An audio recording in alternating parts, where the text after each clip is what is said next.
I think when we think about STEM, success looks like kids mastering the science standards, mastering the math standards inside the classroom. What got me into science robotics, specifically in STEM, was because this school didn't have anything. And I saw other schools around Oakland and around the country, just like STEM was it. Our kids had never even heard of it. So it was important to me to fill that gap. What I like most about Mr. Haskell's class is that it's fun.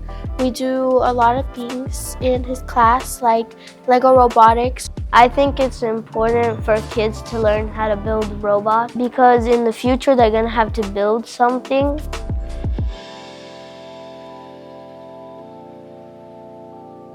Coding is just my happy place, and it's just art. It's just a different version of art to me, and I really enjoy it.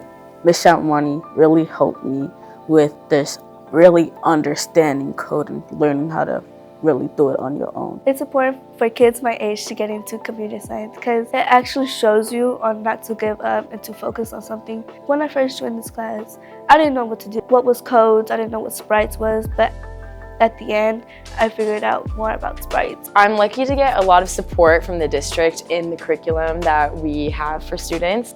We've piloted our own data science curriculum that we created for middle school students. What I like about the class is it teaches me how to be creative and like good work ethic. It's a creative outlet for me to escape. But a lot of it is like, don't be afraid to make mistakes. We want this to be a safe place to try new things, like I said.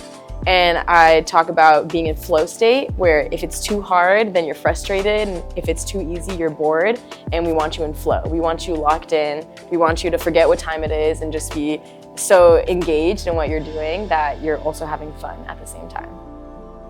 One of the reasons for early access for science and robotics is identity development. By the time kids get to high school, often they're in a lane. I'm not a math person, I'm not a science person.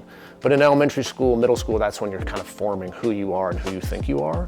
And so if you have a positive experience with robotics or computer science or science in elementary school and middle school, you can say like, oh no, I am good at that, I did that, I've done that before. And we're really trying to think about how we have positive early experiences for kids where they learn important skills and they see themselves in this work. I just would encourage parents to be aware of all the opportunities that are in OUSD, do some research, ask questions, go visit places, and just find a place that's right for your kid. And if they're into robotics, this is where it's at.